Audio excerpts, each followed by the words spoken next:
Hey, let's see if we can get this going. So there's like a delay. Okay. So you're gonna see this like 5 minutes later. So so people are gonna be able to. So this is like our manager in YouTube, and there's now it's playing. That was like how long ago? So they're listening. They can hear all of this. Yeah, they're gonna hear all of this like 5 minutes. Okay, I could hear it. I can't hear it. I want to hear. But it's like weird because you're gonna hear it like 5 minutes later. All right. Who's Donnie?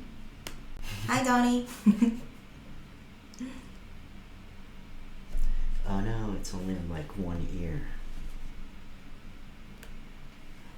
Sorry, we're just testing out sound, and we are just testing out sound and trying to figure out how this setup works.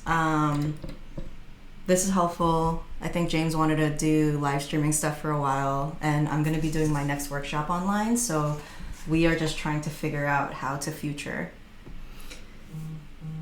Yeah, so I don't know whoever's on the live stream, if you're like hearing audio, if it's only coming in on one ear.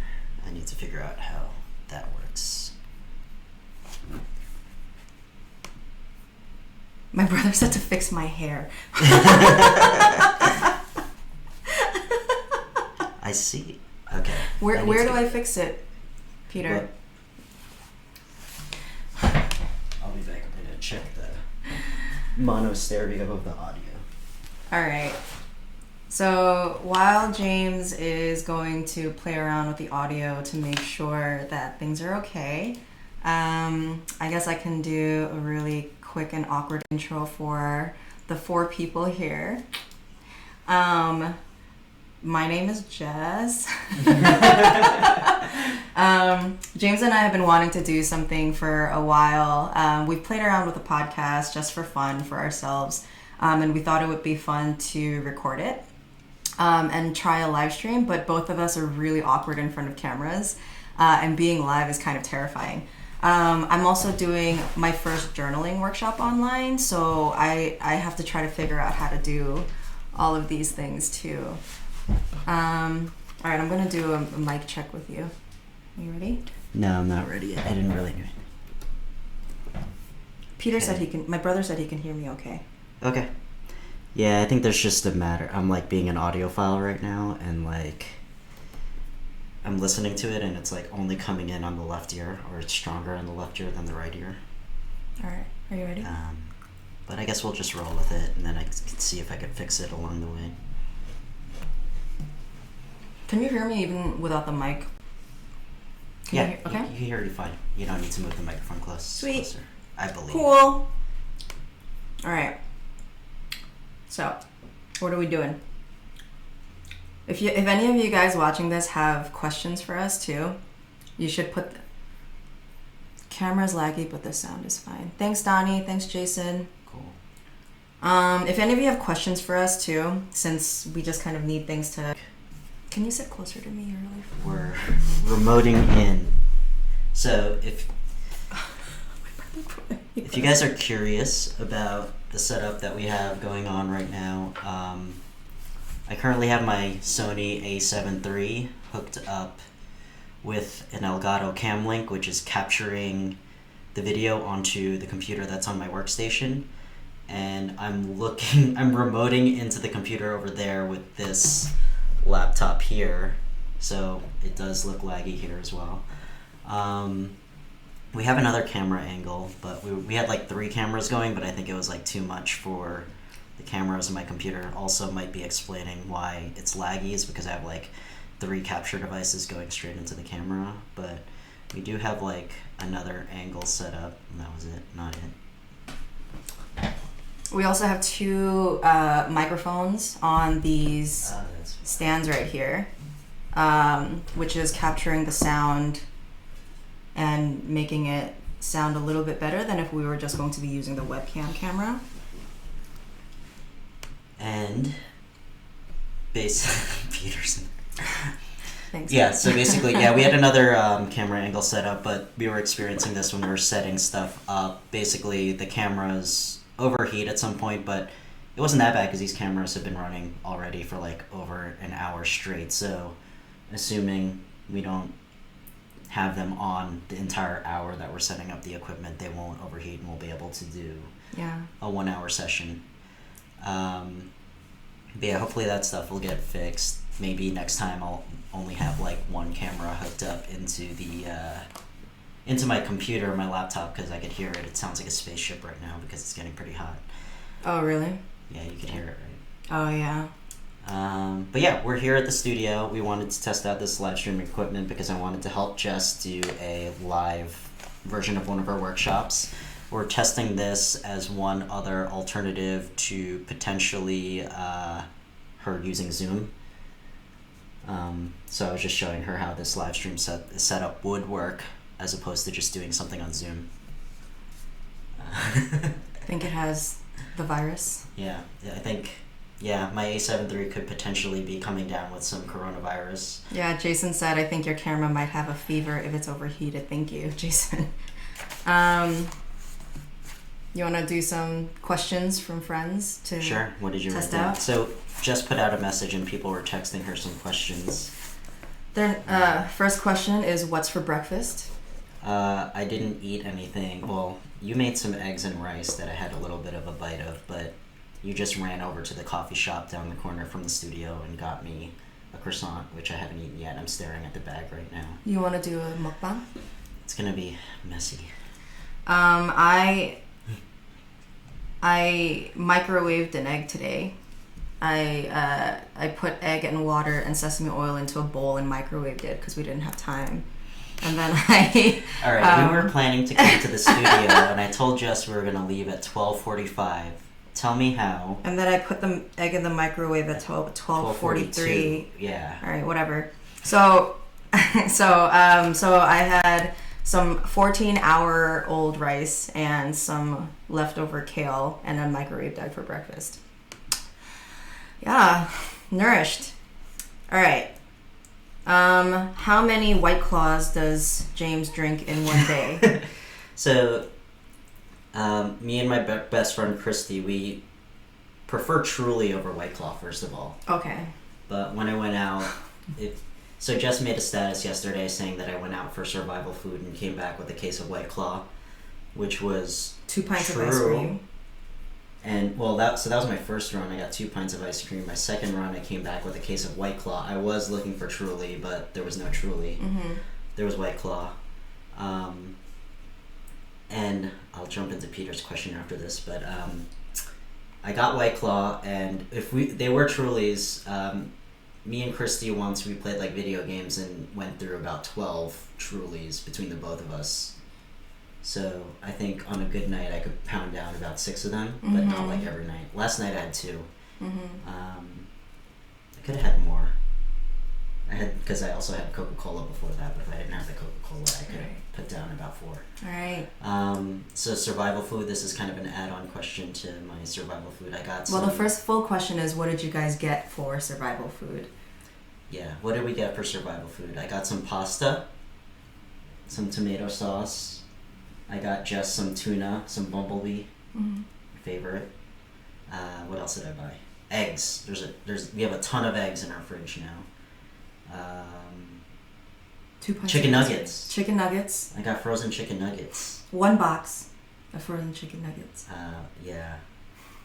They were a little bit price gouged. I think it's a little expensive. Yeah, I think a lot of the local grocery stores have been putting on like an extra $2 or $3 on all of their products. But I will say it's probably on par with like the organic stuff if you were to go to Whole Foods. Yeah. And buy that. So. Yeah, and it's like a service charge for them working while everyone else is hiding. What is a Truly? A Truly is a competitor to White Claw. White Claw is an alcoholic seltzer. It's basically like the 2020 version of Smirnoff Ice, I guess. It's lighter than beer. It's lighter than everything. It's good. It's like water. It hydrates while also inebriating. Yeah. It's malt liquor. It's like it doesn't bloat you. So a lot of people made fun of it. It's like the LaCroix of the alcohols, but then James got addicted. So. Yeah. All right. So first, Yumi says, "Is it true that no one is buying lasagna noodles?" I didn't see lasagna noodles. It was like penne, ziti, rigatoni. Wait, Yumi, is this the news? That Lasagna like is the big flat stuff. Yeah, I think people aren't buying it because it's just too much time to make lasagna. People just want to throw stuff in a pot and like be done with it and just throw tomato sauce on top. No, I think lasagna is a little bit not a quick and easy, and I think so. A lot of people who are like panic shopping also probably don't really know how to cook, so that's why the easy stuff is going really quickly. We also didn't buy a lot of survival food because we already have like a bunch of rice and... Yeah, we have a bunch of stuff already, and I kept on going to the corner bodega store, and every time I went, their shelves are like fully stocked, so I'm not worried about running out of stuff. And I've been reading all the news that like there's so many critics out there that are like, hold on, think about everybody else, don't be selfish. Like, my brother's texting me to fix my hair. Maybe it's this thing. This? I think it's that one thing that he's... I can't, Peter. God. BuzzFeed. So we also read something that, you know how everybody's buying up toilet paper? Like, I heard that Charmin, like, people are leaving Charmin on the shelves. But yeah, I'm not the biggest fan of Charmin. I would never... I feel like Charmin's really linty. Like, the thing I got nervous about with the corner store is that, like, corner store toilet paper is usually, like, one ply, like, does not feel good at the bottom at all. He says no, the middle. Alright, Pete. Oh, your part. Yo, listen. No one's looking at my part. So, except you. Jess's little brother is texting her about her hair. So she's very self-conscious about it now. Gosh. All right, I'm done with these user questions. Okay. Wait, I want to go back to right. the what's being left on the shelves. All right. So someone said that although toilet paper is like always sold out, there's always like Charmin left over, which I think is ridiculous. I would buy Charmin first because I need my like 3-ply toilet paper. And then second of all, I saw something on Twitter, like, you know how people are buying up bottles of water. I showed you this. Oh yeah. There's like the shelf is empty except for Dasani. Why don't people... I like Dasani. We'll buy all bottled water except for... Why is Dasani left on the shelves? I also saw that the vegan sections in all of the restaurants are still being left empty. Mm-hmm. So people still don't like vegan food, even if there's an apocalypse coming. Do you like vegan food? No. I don't like gluten, and I feel like most of vegan food is gluten. Is it? And seitan and carbs. Wait, so... I don't like carbs. Vegans and gluten-free people are different people. I don't want to overgeneralize, but I know that there's a lot of like... So a lot of vegan stuff is gluten. No. Or vegan has a lot of soy, vegan has a lot of carbs, vegan has a lot of processed stuff, and I'm just not into any of that. Mm-hmm. My brother made me really into... Talking about coronavirus. Yeah, me neither. All right. Kevin asked, what animals would the two of you be? Like together? Or separately? I'm not a very creative. Well... I would be a very large cat. Cats are nice because you get to nap all day. But I want to be out. Like, cats are always at home. It would be perfect to be a cat in this day and age. Just stay at home all day. Yo, cats be out. They're outdoor cats. So if you want to be like a really awesome cat, you'd be like a cheetah. Because like, they're fast. Uh-huh. And I love the pattern. No, those are leopards. Leopards have really awesome patterns. But cheetahs are really fast. I'd like to like survive. So lions would be cool. Do you not like my answer? No, I'm laughing in agreement. It's llama. Yeah, I feel like I would probably be a llama. Sloth. No, those are scary. No. Sloths are weird. Sloths are mad scary. I would not want to be a sloth because like my nightmares are the dreams where like I'm trying to run but I'm just not moving at all. Like, have you ever seen like a sloth crossing a regular street? Yeah, it's they terrible. look like like their arms are like. Yeah, they look like the things that come after you in dreams. Mm-hmm. I feel like I would be a llama. Or an alpaca, really, because I heard llamas are assholes. Like, llamas, like, spit. Like, that's funny. Eat your clothes and stuff. Yeah, where alpacas are, like, the cute ones with the big heads, and llamas are assholes. I guess I can be a llama. Mm-hmm. I can be an asshole. When are we getting tacos, is another question. Oh, at that place. Yeah, in Rockland County. What was your first impression of each other? My first impression of you.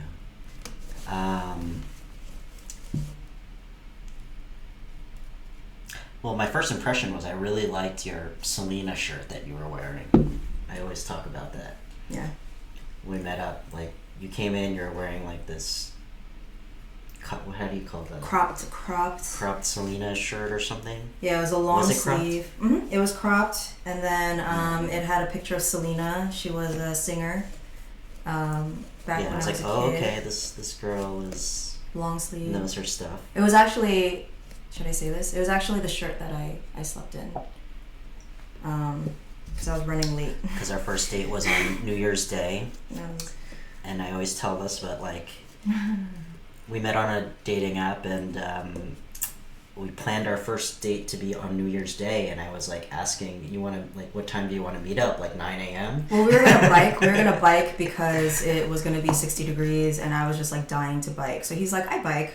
So we decided we're gonna meet up, and James very ambitiously said that he wanted to meet up like really early, and then I was hungover. Mm-hmm. And then, yeah, I mean, I was also out New Year's Eve until like 4 a.m. too, but I will wake up whenever I need to wake up. Yeah, so, okay, my first impression, yeah, like, I just liked your Selena shirt, and I was like, alright, I think this is the vibe, like, I think this girl is the type of vibe that I would like, which I guess is stereotyping based off of what shirt you're wearing. Yeah. But yeah, let's see, okay, Donnie. Okay, first of all, they asked us about both of our impressions of each other. Oh, okay. I'm sorry. I thought you were nice. I do this thing where I don't let you go. I'm gonna let you finish. All right. I basically, as soon as I saw him, I was like, I felt like I've known James my whole life. So we just immediately started talking like we were friends for a really long time. I couldn't tell that you were nervous. I thought that you were pretty chill. But yeah, and then we talked for 2 hours, and then we haven't stopped talking since. So things are good. I told you this after our date, but like we met at a coffee shop, and when I get nervous, I just like drink, and I like downed my like big iced cappuccino like very quickly, and then I was like internally like hopped up on caffeine. And you looked fine. You looked calm, collected, poker face. Okay. I like Don's question. Donnie asks, would you fight 100 duck-sized horses or one horse-sized duck? I think ducks could be pretty vicious now. I don't know. Yeah, I think little horses sounds like a nightmare. I would fight one horse-sized duck.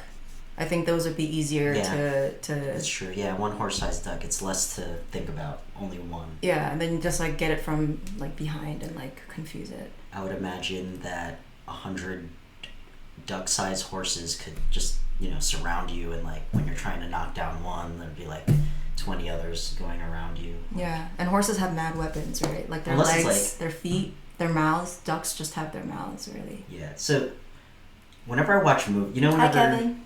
Whenever you watch movies and it's like always one dude and then they're getting attacked by like a bunch of other people, why do they all just like circle the guy and then just send one guy at a time at them? Like, would I be fighting 100 duck-sized horses where like they'll just circle me and then one will come at me one like at a video time? game? Yeah. Or will they like all like come at the same time?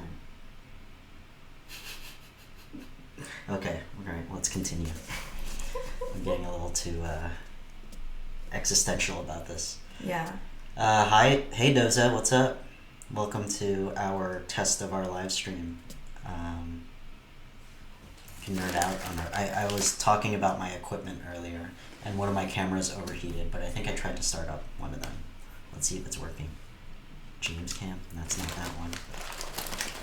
No. Unfortunately not. Tate's Cookies. The best. I'm going to try and set this up live, so you guys are going to see a little bit of a black screen for a little bit. Doing this live. Can they still hear me?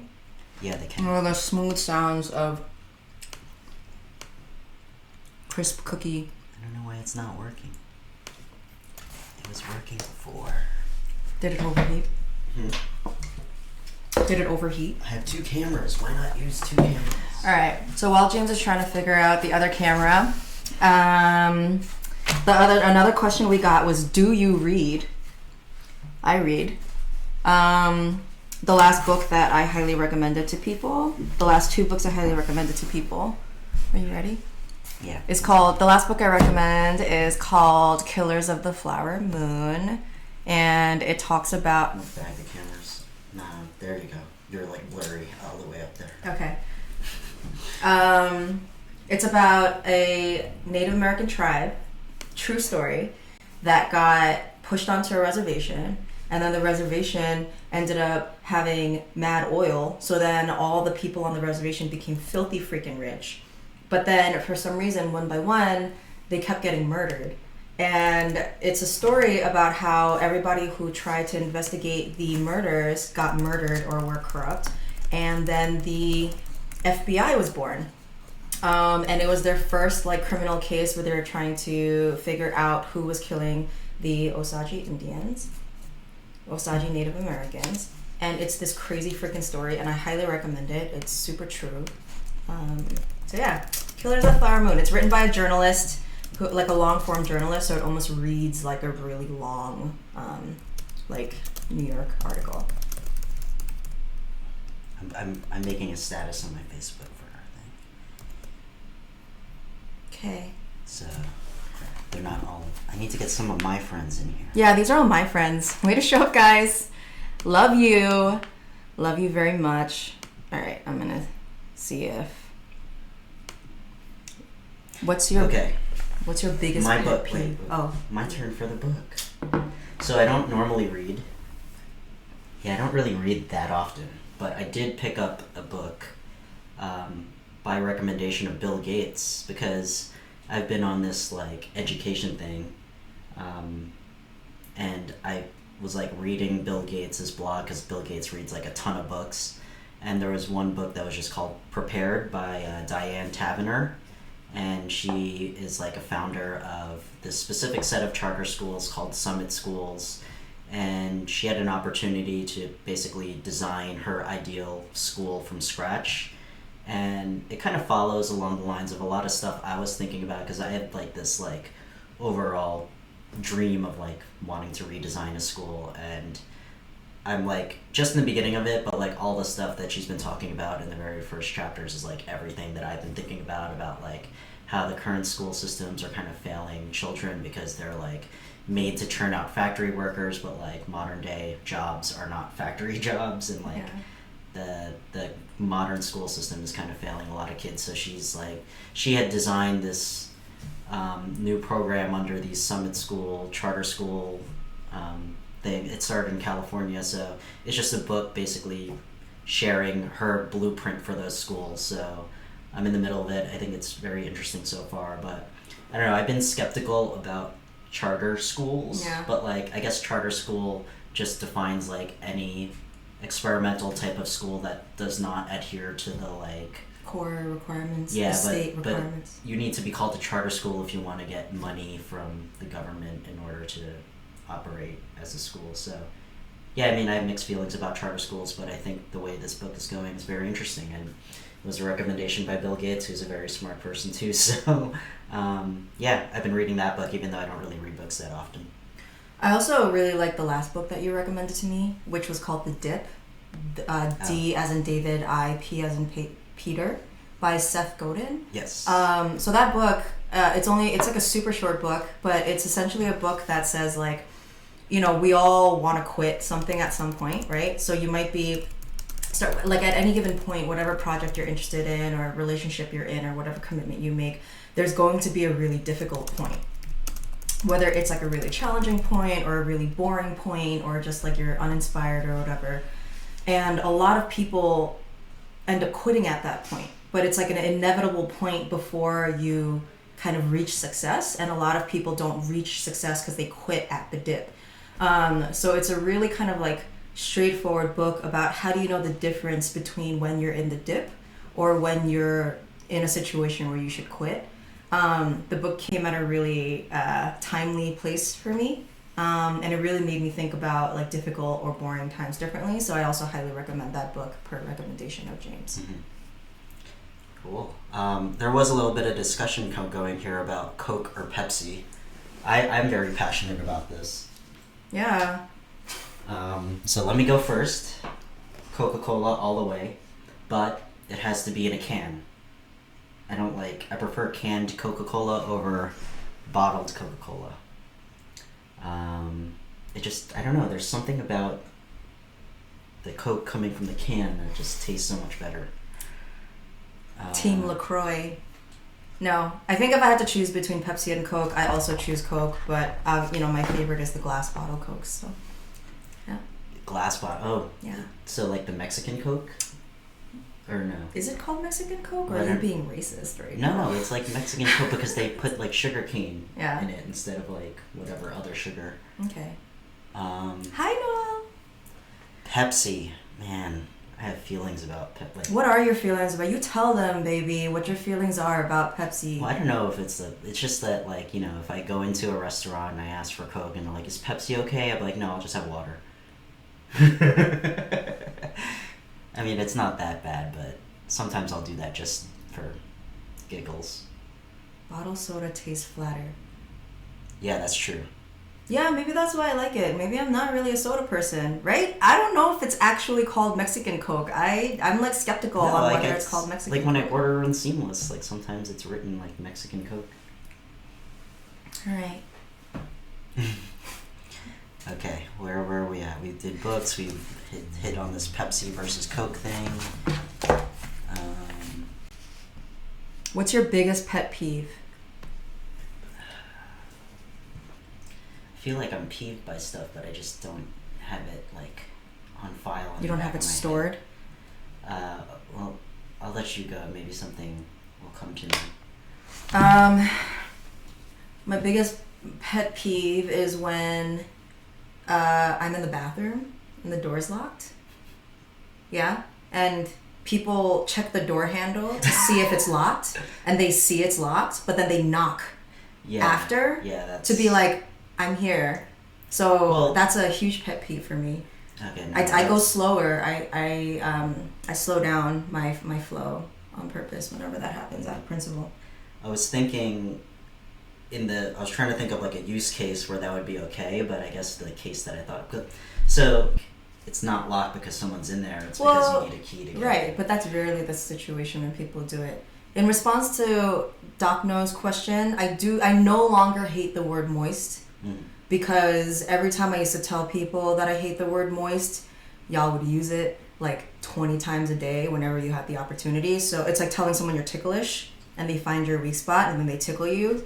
So I've been desensitized to it, and now I use it as like a heightening adverb, like moist meats. A heightening adverb. Yeah, like if you're eating like a really delicious steak and it's like a really moist meat. Could you name another? What was it? Something. Adjective, not adverb. What was the heightening adverb? And heightening adjective. What's another heightening adverb? Adjective. Sorry, I meant to say adjective. Okay. I don't know. Moist. Heightening adjective. Like I was thinking about like flagrant. In a because like moist has been one of these things that like everybody just uses it to piss people off, but like when is it actually used in like normal everyday? It's not. It's only really used to describe uncomfortable situations. I always see it on like, the boxes of like cake batter. Right. It's always like moist or whatever. Right. Wet cake. Moist sock. Oh, I had a whole argument with somebody about the different the levels between moist damp, and wet. Okay, moist, damp, and wet. Is moist wetter than wet? No, wet is the wettest. Is moist wetter than damp? Is moist wetter than damp? Yes. Damp, I think, is like, you know, in the morning when there's just like a layer of dew on top of stuff.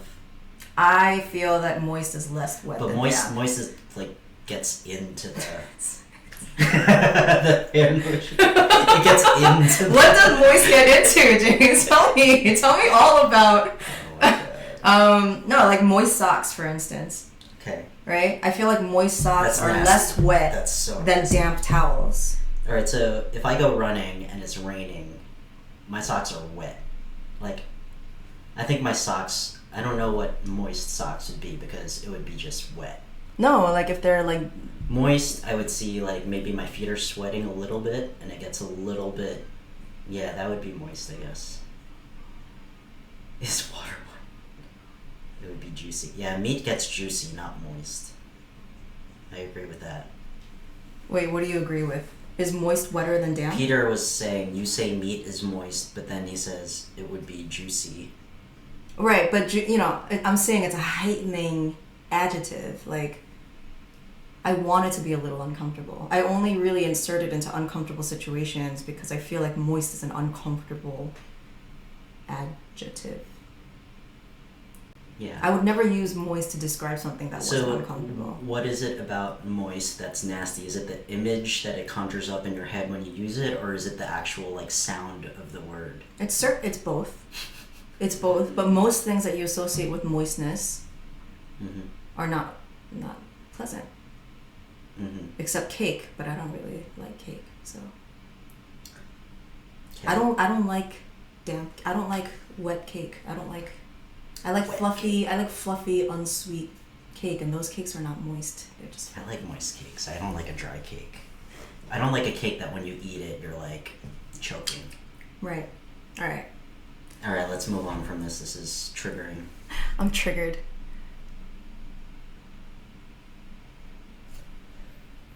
Okay, Jason Zhang is asking. By the way, these are very Jason questions. So No, this is good. This gives Okay. us something to go off of. all right. The containers for milk are always square boxes. Containers for mineral water are always round bottles. Round wine bottles are usually placed in square boxes. And also, boxed wine is in a very weird shaped bag inside of the box. Explain the subtle philosophy of the round and the square. I guess this is pertaining to liquids being stored in them.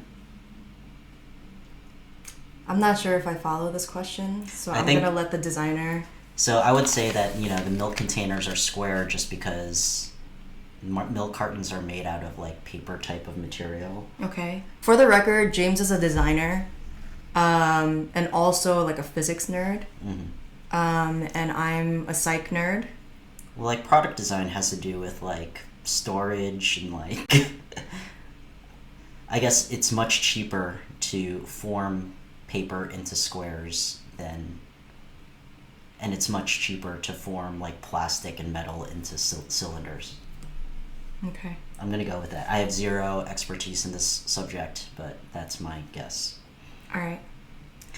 Peter, continuing on this, asks, "Why is pizza round, but pizza is stored in a square box?" I think that's the same thing. It would be super expensive to make a round box. And annoying to make a square pizza. I mean, they're Sicilian. Yeah, That's a square pizza. I'm sure that they're like much more expensive because they're a little bit. Yeah, I mean, so pizzas are circles because they do the whole tossing, and the physics of tossing will form it into a circle. Mm. You don't toss a pizza and then it just is a square. What's your favorite good bad movie? Favorite good bad movie? I guess, what's bad? Like Rotten Tomatoes bad, or like Like B-movie bad. do I like a bad movie? I mean, I don't know, some people might say Adam Sandler movies are bad, but I like almost all of, like any of the Happy Madison? I think for me, I'm thinking along the lines of like Snakes on a Plane, kind of bad, or like The Room Outbreak, bad. like that, like Outbreak's Outbreak not bad. Outbreak's really good. That's a well-crafted movie.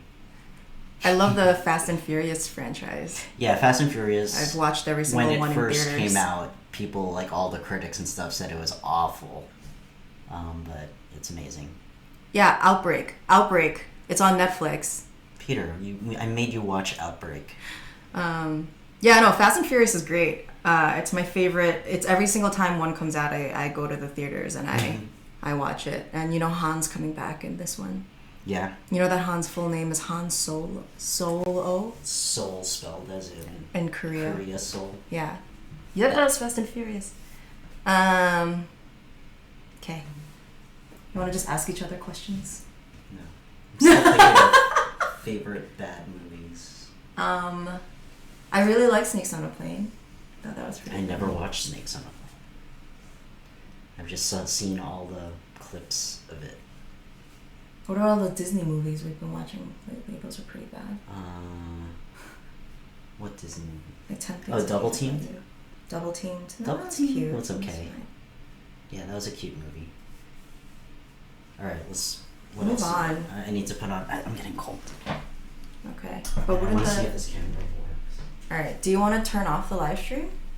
No. Or am I just have to entertain For like all 5 minutes. people?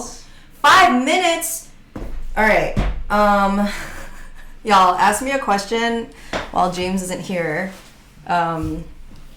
Green screen next stream so I can be in a fishbowl. Thanks, Noel. Maybe we can put other people in charge of our green screens. I don't know if that's like a possibility. Who's Court Jester Jinx? Oh, that's my friend Justin. Oh, okay. What did he say? He says, yo, Breezy. Yeah. So Breezy used to be my nickname. In college? Well, so in high school, my nickname was Cabreezy. Can they hear you? I think so. Okay. I don't know if you can ask him. I'll translate. In 1 second. In college, James's nickname used to be Cabreezy because it was James Cabrera, and then everyone started calling him Breezy.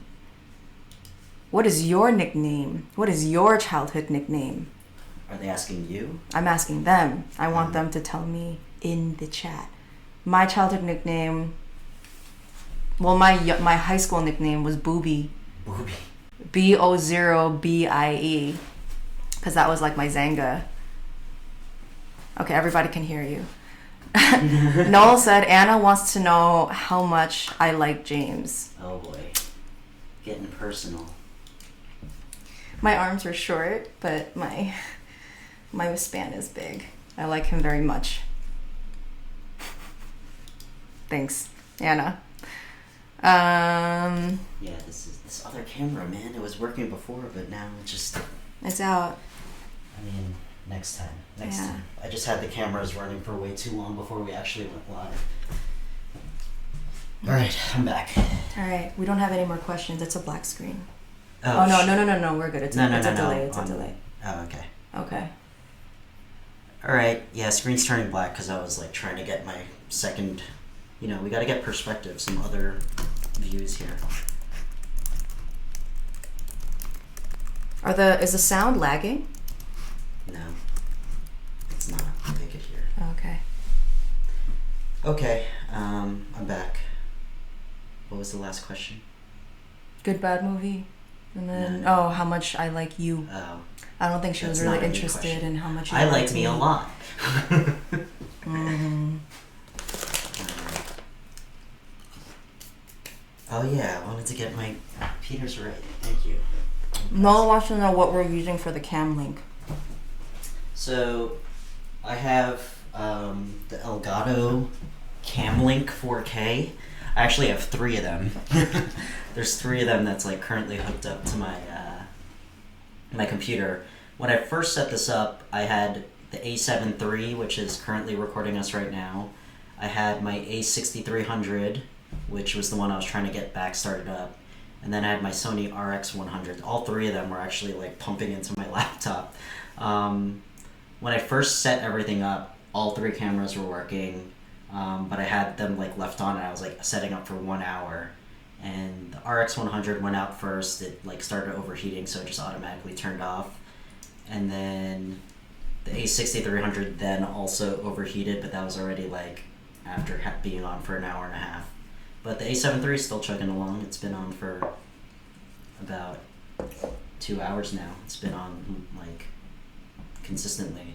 I'm just getting nervous that like if that thing overheats, then we got nothing. So I want to be able to spin up another camera. Says he wants one for his RX 100 for the same reason. Oh, photography. So Doc used to. Cam Link? Yeah. Noel used to take. Do you still take photos? Noel was like really big on photography back in the day when I met him. Yeah. Okay, thanks, Jason. Thanks for joining us, watching us be awkward on screen. Got the cute the sweater on now. Now I'm properly. All right. Are you bored? I'm a little bored. I think this is fun. I think this is fun. I'm just like, I just don't know how much people want to just watch us like staring at YouTube. I think it's cool. But yeah, this is more, if you're joining late, this is more to just test out the equipment that's set up here in my studio, because Jess is contemplating, or it's already going to happen. Yeah, to do it online. Social distancing. My next journaling workshop has to be online. If you're interested in learning how to emotionally navigate through journaling, I'm doing it as a fundraiser this year for UEAA. They were housed in the building that burned down in Chinatown, 70 Mulberry Street. It was this big building that burned down while I was talking to them about the workshop. So instead of making it a regular workshop, I'm just going to, all the money that comes in from it, I'm just going to donate it to them, and we're going to host it online for the first time. And I don't know how long these quarantines are going to be happening, so I might end up having to do online things multiple times. Yeah. So it's a good time to test it out. Okay. I mean, so I could ask you some questions. Okay. When did you start journaling, and then when did you start realizing the true power of journaling? So, journaling like on paper, because I was journaling online for many years. So like before MySpace and Facebook was a thing, like blogging was this huge thing in like 2000s, maybe a little bit before 2000. So I just started, and people might be familiar with like Xanga and LiveJournal, like that was a big thing. But then we also had our own websites, which was like the social media of the time. So I used to journal a lot. I used to blog a lot. When I was like 14, I used to blog about like, like why do people cheat? Like that's the kind of stuff that I would blog about. And for some reason, people found me really interesting. I made a ton of my friends through blogging that I'm still friends with today. Yeah, LiveJournal, right? I was actually way more of a Xanga person but that's neither here nor there. I also had a Xanga and a LiveJournal. Yeah. But they were like, it was just so emo. It was like high school and just like, I don't know, I guess it was, if I read them back again, they probably were like really philosophical, but it like had this undertone of like emo, like I hate angsty. my parents, like. No, I didn't hate my parents. It was more about like, girls at school don't like me. Yeah. I don't think it was that. It was just like, it was just angsty. We were all angsty. It was like the 90s. It was like an angsty era. What were you angsty about? What was I angsty about? Getting fucking cheated on. I'm not angsty about, but I was angsty about like, not being able to do a lot of stuff and. Yeah, I was never like, so I never was in a relationship in high school. So I couldn't write about that. I was like, I was in design, like, so it's weird because I was in design, but like the type of design back then were these like very like gory, like emo. It was emo. Photo stuff where like you take a hand and then you like Photoshop a scar through it with like whatever and like stitches and like crazy like background bordering on macabre. How do you say that word? I don't know how to pronounce. Macabre. That's one of the words you read. That's one of those words you read, but you never hear. By the way, most people here seem like LiveJournal is. All right, y'all are clearly team LiveJournal. I'm Xanga. Way more team Xanga. Way more team Xanga. Yeah. I think Xanga was like the Asian. I thought the Asian thing was Friendster. Well, Friendster. That wasn't a blogging thing. Yeah, that was a social media thing. But like, I feel like maybe Xanga was the Asian LiveJournal. Oh my god, have you used FormSpring? Never.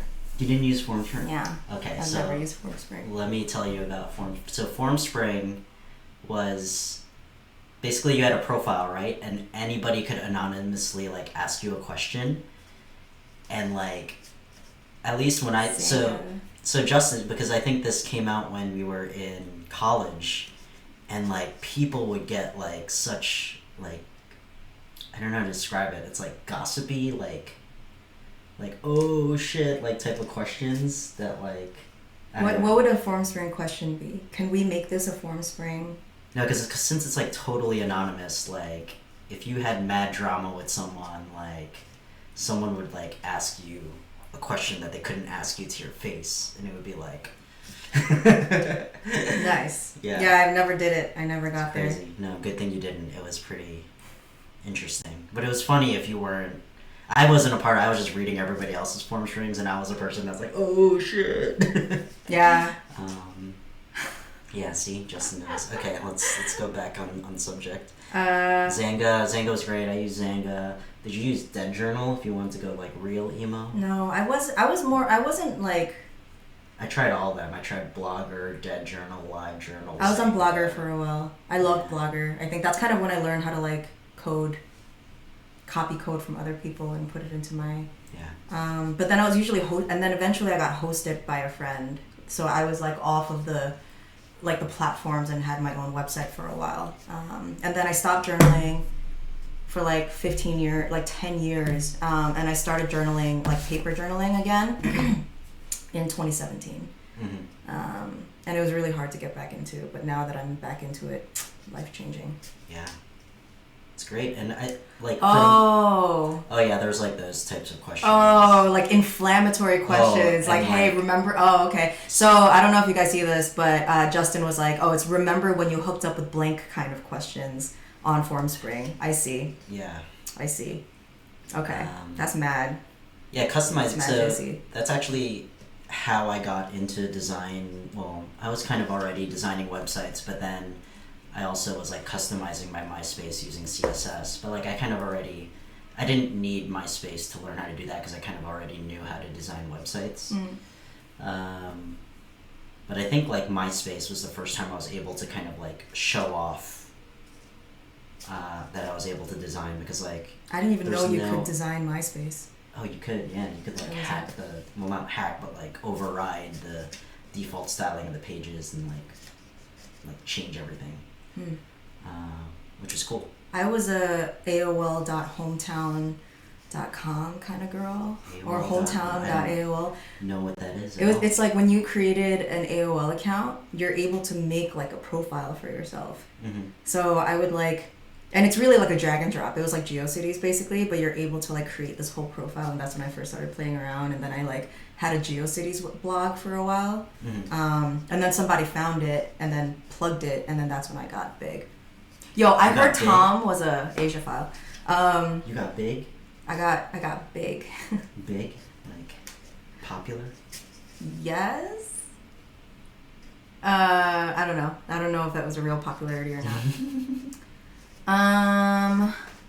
Yeah, I heard I heard interesting stories about Tom. Yeah, exactly. Oh, wait, to add profile. All right, Donnie, you're like on a whole other level out there. AOL, you mean like when you check your away message and like you could see your profile in that little window? The AFK? When you like right click view profile on like AOL Instant Messenger, and then you could see like their like profile in the little like text box. Yeah, with like the AZN like arrows and the with roses squiggly lines and the bangs. Like, was that your era with the? I don't know. I didn't have bangs. All right, never mind. They had these little gifs, these little like Asian emojis. Mm-hmm. Do you remember? Nobody remembers my Asian emojis. Like back in the day when AZN Pride was like a big thing, they would make these like little bitmojis of people wearing like baggy Jinko pants with like roach bangs and like giving each other roses and stuff. And all right, never mind. I don't know that. Okay, because you're the only cool people knew. I actually missed this from MySpace. Is the top 8? Did you? Oh yeah. I remember the top 8. And then when you get mad at people, you take them off of your top 8. There's so much drama if people didn't make the cut for the top 8. But I was fine. So for me, I didn't really have 8. Like 8 is a lot of people. So it was more about like, all right, who would fill the extra spots? Anyway, top 8. I wish I could. You used to be able to set top friends in Facebook, right? But Yeah. They got rid of it. Did they? I think so. You know what I really miss about AIM? I miss away messages. I miss telling people that I'm not available because I just think that you should know when you're not available. So I miss AFK messages, and I miss putting like sad quotes, like sad music quotes, Mm-hmm. you know, I to like used to be a express quote my person. emotion. I And used to be a then quote person. I miss warning people. Did you ever get a punter? Punter? No. What's a punter? So they're like these programs called punters that like if you were in a chat room and someone was pissing you off, you could like kick them off the internet using a punter. You'd like log them out of AOL. Oh, that's Pump them. advanced. That's like, so I know you to warn them, and then once they hit a certain amount, they can't talk. Oh, yeah, See, Donnie remembers the Asian emojis. Yeah, I didn't know. Jinko pants. You guys remember Asian Avenue? Peter, you wore Jinko jeans? I was more of a South Pole person. South Pole. Yeah, I wore South Pole pants. When everybody was doing Jinkos. Yeah, Were South they Pole was big? like the other brand of like big Oh. jeans. I thought South Pole was like the bootleg North Face for a while. So it was like the opposite. I never got What into about the wide North- leg pants because my legs were short, and I thought I would look like a South Park character. You guys would like wear bell bottoms, right? Yeah, I had bell Like, bottoms and the platforms. Moon boots, moon shoes. I didn't You go used- that far. Well, in high school we called them like moon shoes because they were like these chunky like, Yeah, I had those. platforms. Yeah. Kickwears? What's a kickwear? I don't know what kickwears are. And maybe you're cooler than us, Donnie. I'm not really on that level. I wasn't a very cool Asian. I was like the one who like refused to do all the cool Asian things. I But was hung out with the cool. I was like one of 5 Asians in my grade of like 3,000 kids, James grew up in Long Island, in so white suburbia. yeah. I had a lot of Asians in my childhood, and I went to a specialized like art high school. Yeah. So there were We had like Americans I had like a crew of Filipinos. Yeah, we had like a pretty 69 inches on the bottom. 69 inches on the bottom, Donnie. Oh my God. that's large. Yeah. What does he mean by on the bottom? So it's like the circumference. Oh, the UFO pants. Yeah. So for the, I UFO mean, pants. most of you guys should be familiar with UFOs, but they're these like huge parachute pants that people were wearing in like the 90s and the 2000s. So Bijou had a pair of these red UFOs that she would wear, and I just like looked at them, and out of curiosity, I wanted to see if like I can fit one leg over my whole body, and I did. I was able to get into the entire leg, and it was like a dress kind of, and then I like threw it over my shoulder, so it was like a strapless floor length dress. You can fit all of me into one leg. Yeah. Wow. It's Yeah. huge. So I'm a huge person. like as of like 3 or 4 years ago, I used to like still go to raves and stuff. Sorry, are you guys willing to watch us for another hour? We've only got 4 people now. Yeah. I think, y'all, thank you guys for sticking with us for the full hour and finding us interesting enough to engage. Y'all are so cute. I'm gonna figure out these other camera angles. Yeah. It probably was just a matter of I set it up. I had them running way too early. Okay. I think maybe we'll do this again when we'll invite all 4 of you back. It's good to see that this is working. Yeah, this was fun. Thanks for watching us. Alrighty, peeps. Bye. We're gonna awkwardly be on until I figure out how to stop recording, but it'll probably have to be done on YouTube and stream. Peace. Wait, I gotta do the outro thing. We're gonna do an outro. Yeah. Hold on. Guys, stick around for the outro.